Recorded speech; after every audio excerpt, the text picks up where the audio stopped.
Live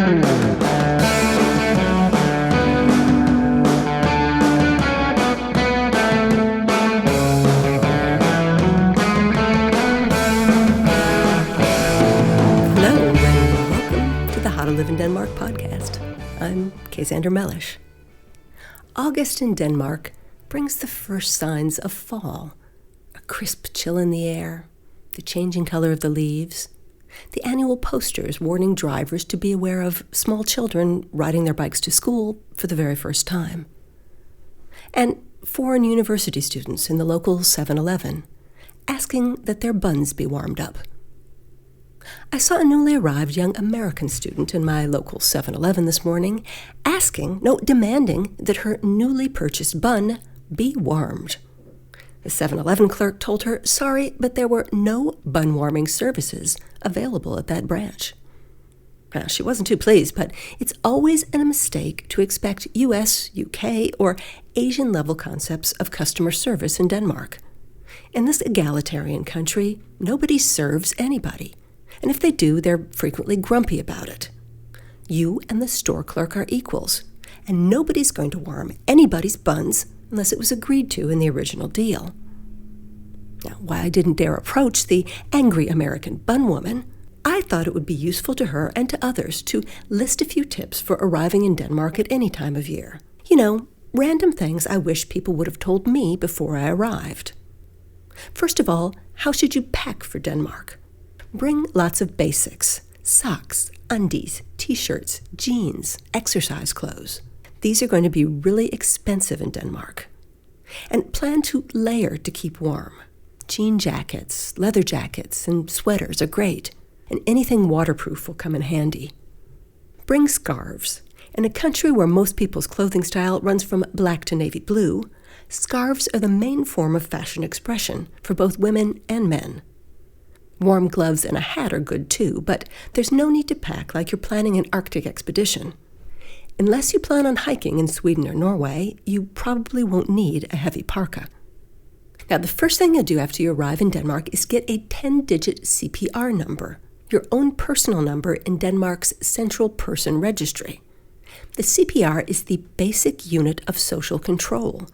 You need it to get medical care, library books, a mobile phone, a bank account, or an apartment rental contract. A side effect is that in Denmark, the police will always know precisely where you live.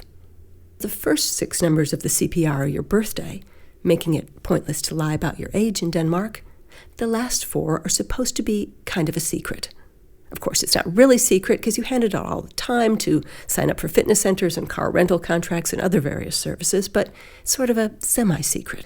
Suffice to say that if someone gets your CPR number, they can use it for minor mischief, like giving your identification on the trains if they get caught without a ticket.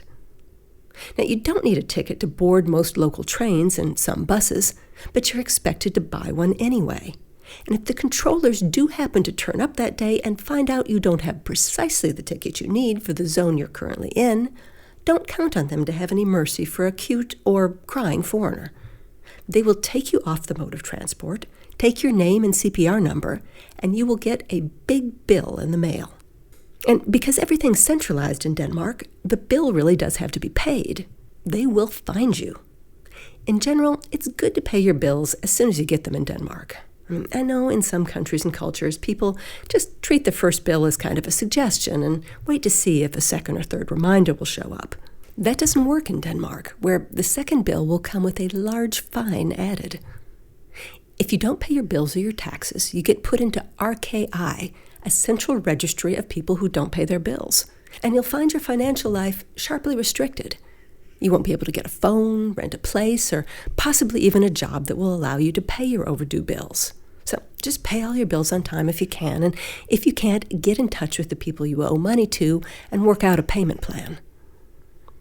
You'll need a bank account when you arrive in Denmark, and I would suggest one of the bigger banks, Danske Bank, Nordea, Jyske Bank, all of which have net banks in English and some experience dealing with foreigners and their concerns. You'll get a Dankort, which is the universal debit card. In Denmark, cards pretty much pay for everything. You only need cash to reward street musicians. Almost everyone else takes Dankort or the app version, Mobile Pay, which you should download as soon as possible. Even the homeless people who sell newspapers on the street in Denmark take mobile payments. Plan to cook your own food as much as possible, because Denmark is not really a restaurant culture. While takeaway is becoming more popular in the big cities, most sit-down restaurants are expensive, open limited hours, and sometimes exhibit bizarre customer service. More than once, I've walked into a nearly empty restaurant on like a Tuesday night in August and been told all the tables were booked and they would not serve me. It's quite hard not to take this personally. Plan on doing a lot of cooking for yourself and bring your recipes. If you need special spices or ingredients, bring them with you. Desperate foreign cooks looking for condensed milk or Marmite or jalapenos or canned pumpkin are a standard feature of the online forums for foreigners in Denmark. Danish vegetables and herbs are also quite specialized. Fresh dill and parsley is in every supermarket, but cilantro, for some reason, is almost impossible to find. If you're looking for cilantro, otherwise known as coriander, I recommend Asian or Indian or Arab greengrocer markets, or grow your own on your windowsill. Don't count on having a friend send missing ingredients or anything else to Denmark. Postage costs here are extremely high, and any package from outside the European Union worth more than 80 Danish crowns, which is about 10 euros or 12 US dollars, is going to be delayed while the customs people mess around with it, and then hit with 25% sales tax plus 160 crown administration fee. So the tax and the fee can easily end up being worth more than the thing you just had sent. If you need to order something online while living in Denmark, always order from within the EU to avoid this type of customs headaches. Now, these are my top tips, although I have many more. Apartments in Denmark have to be flawless and spotless when you move out, and you'll still have trouble getting your security deposit back. If you're a Christian, avoid the boring Danish state church and find a fun international congregation. Turn on week numbers in your electronic calendar. The Danes love to say such and such is happening in week 7, or make sure you get it done by week 42, but nobody ever knows precisely when those weeks are. And if you're really in trouble, you can always ask one of your Danish colleagues or fellow students for help. But you have to ask. It's a cultural quirk that the Danes will often not come up to you and offer help. They don't want to break into your private space or insult your independence or suggest that you're not capable of handling the situation on your own. But if you ask for assistance on a personal level, they will generally go out of their way to help you. Unless, of course, you want your bun warmed. And that's How to Live in Denmark for this week. Remember, you can stage a live How to Live in Denmark event for your company or school group.